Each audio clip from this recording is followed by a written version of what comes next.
everyone, and welcome to the first ever episode of the Stu Crompton podcast, Against the Grain. I'm your humble host, Stu Crompton, and welcome in, guys. I'm really made up. I've managed to start this after many years of procrastination. Lots of things going on, but I don't want to make any excuses. I should have started it earlier, but the main thing is I've started it now, and that's always the toughest and the hardest step to take whenever you're venturing into something new. This is officially the first episode 1, and I'm glad you could join me here on the podcast. This is a basic introduction of all the things, what we're going to talk about.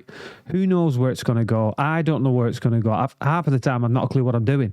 So we're just starting from zero, and we're just going to see what happens. I think I've come to a point now where I've been quiet too long, and I do enjoy making the videos, just the bricklaying videos, but I want to start having conversations. I've been educating myself over the last 3 years. Lots to talk about. We could get lots of interesting people on the show, and I think lots of people will benefit from that. I made a post yesterday telling everybody on my social medias about the podcast, so thank you very much for all your nice receptions and nice messages. And also, I'm overwhelmed with the support and also the people that have followed. I think we've managed to collectively get about 100 followers, which I'm over the moon because, you know, all the flashy followers on this internet, you don't know who they are, these people. They might not even speak English. And for 100 people to join this podcast, be interested in conversation, interested in my stuff, it's a bit overwhelming, and I'm very grateful for that. So thank you for all of you that subscribed. And I'm sure that we can have lots of nice, interesting guests on, so we can open the debates around lots of different topics, ranging from construction, property development, all the ups and downs of the different trades. We can hopefully get different tradespeople in, perhaps a few creators on social media platforms. I want to cover topics like psychology and mental well-being. That's a deep topic. I don't want to jump on the bandwagon. You see, the reason I'm not really spoke too much in depth about mental well-being is because I'm not really qualified to. So that's why I've started the psychology degree, just to try and get underneath the skin a little bit, just to educate myself more and perhaps be a little bit more qualified to speak on these subjects.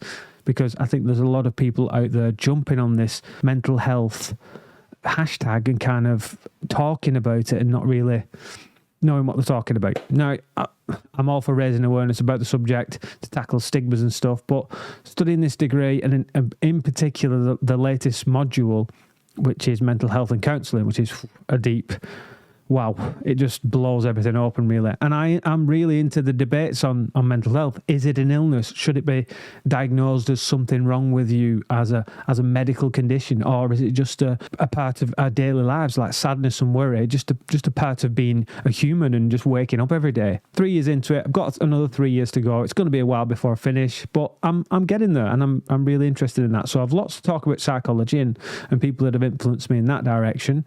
So that could be a whole lot of debates. Also, want to talk about property development. That's something I'm focused on right now. I've made lots of contacts and I'm networking with lots of people. I've got a networking event on Saturday, which is tomorrow. That's with the East Anglian Property Network, and it's at Norwich Golf Club. So I'm taking my sister. We're going to have a round of golf, and it's going to be a full day of networking, speakers, and just meeting different people. So that should be great. Yeah, lots to talk about around property. I think that's one of the proven methods to create all the things you want in your life: financial freedom, more choices, and you can help more people, be more charitable, and change other people's lives and perhaps the way they think about things. I know lots of guys in the property industry as well, and well, the original list I've written out is quite extensive, so I'm going to go through those. I don't know how I'm going to work it. Perhaps I've got this kit and I'll just travel around in the van. We'll try and find a quiet room somewhere, and we'll just go from there. I feel like I've spent the last 6 years Googling words constantly to figure out what they mean. And I just think, wow, there's so much I don't know. It's unbelievable. I'm a big fan of Russell Brand, and he talks really eloquently. Also Jordan Peterson. So you can imagine me following those guys for the last 4 or 5 years. I've been like, what are they saying? Are they speaking English? The trouble with educating yourself is you start to realise just how much you don't know. And it's impossible to know everything. Of course it is. There's just too many vast amounts of subjects. Now, finally, I'm going to touch on something it's not really going to be political as such. I don't want to start dividing people, but of course, when you open debates up like this, you're gonna have one side of the argument, the other side of the argument. I like free and open debate. It's becoming ever more increasingly difficult on social media platforms, barring Twitter. I mean, you only need to look at the last 3 years for healthy debate. It's not been able to happen because people have been getting banned everywhere, and it's just, I think that's unhealthy. And just having that ability to discuss ideas freely and not get harassed or labelled just because you have a different opinion than somebody else. That's one of the things I've learned is people are different. People see the world differently. They hold different beliefs, values, and that's fine.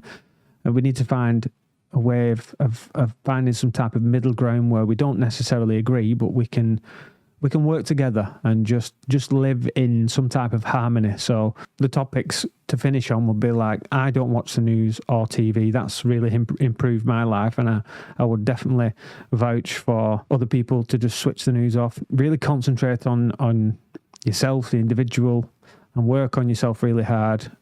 I'm all about you delving into finding what your capabilities are, and you'll be really surprised if you work hard on yourself, give yourself time, don't be too hard on yourself, and just explore different avenues. And I can vouch for this. You can achieve things that you might think are impossible at one stage, but once you push yourself in directions, you realise that you can do them, and it's just mental blocks, false, incorrect, maladaptive beliefs.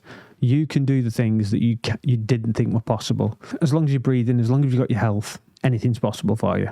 I've got a lot to say. And look, I'm a work in progress. I'm not here to tell anybody the right way to live your life. And I'm not here to say you should be doing this because I know everything. I don't know anything. I am clueless about many, many things. But I have achieved a certain degree of success up to now, I would say. I mean, nothing too massive. I mean, I'm doing okay. I'm just getting by. I've got a couple of projects I can't talk about right now, but I'm working on myself. I'm continually in progression and development myself. I'm not here to say I'm really good and you should all obey my demands. And I'm here to have the debate. I'm here to learn as well from the guests I have on the show. Touching on the things I've achieved, I don't want to get too hard on myself. Just because I've got a few followers on Facebook doesn't give me any priority over anybody. It doesn't make me feel like a celebrity. It's quite embarrassing, really, if people recognise me in the street. I think it can give people in the modern age a false sense of importance, a false sense of, this term influencer gets thrown around, doesn't it? It's like the goal of all the younger generation at the moment. It's like, I want to be an influencer. As soon as they get 1,000 followers, they're trying to get the brand deals and ramming brand deal videos down your mouth. It's like, it's embarrassing. It's like, it's a false sense of importance because you shouldn't get validation from the amount of followers. But unfortunately, that's what's happening in today's societies. I wanted to write a book about my own approach to modern day psychology, and I wanted to title it. It's similar to that the film Ready Player One. I wanted to call it The Modern Day Societies. We had Bowman's idea of a consumer society where we get our values and we get our worth from what we buy and what we present to each other, like the materialistic stuff and the houses and the cars and stuff, and the way we're seen by other people, and we get our sense of value from that. Now, I'm moving into something called what I think is the avatar society. So we get our sense of value from the amount of followers we have on our social media platforms, and I think that's dangerous. That really is dangerous because it's a facade, isn't it? It's not even real.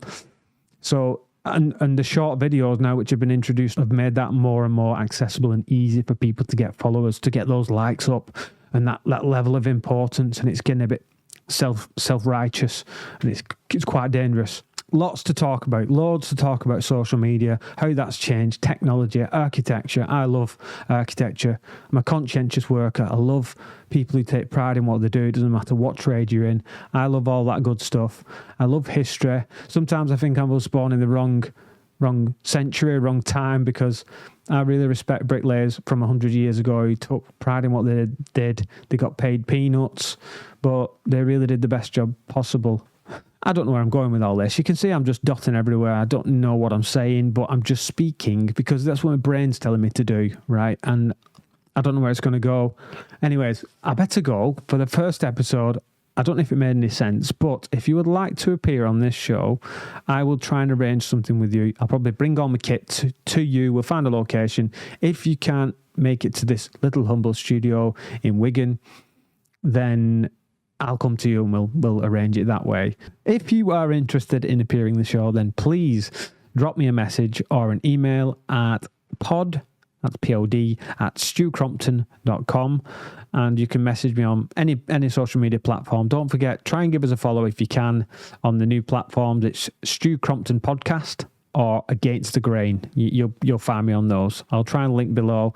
But if you can drop a link on the platforms below, I should leave a link below this video. Guys, thank you very, very much for this first ever episode of the Stu Crompton Podcast, Against the Grain. I'm off to enjoy the Masters, the first major tournament of the golf year. So if any other golfers are out there, hope you enjoy it.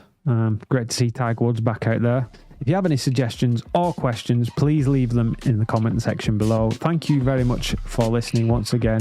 Much appreciated. I will see you in the next episode, which should be weekly. I'll try and stick to it. Thank you guys. See ya.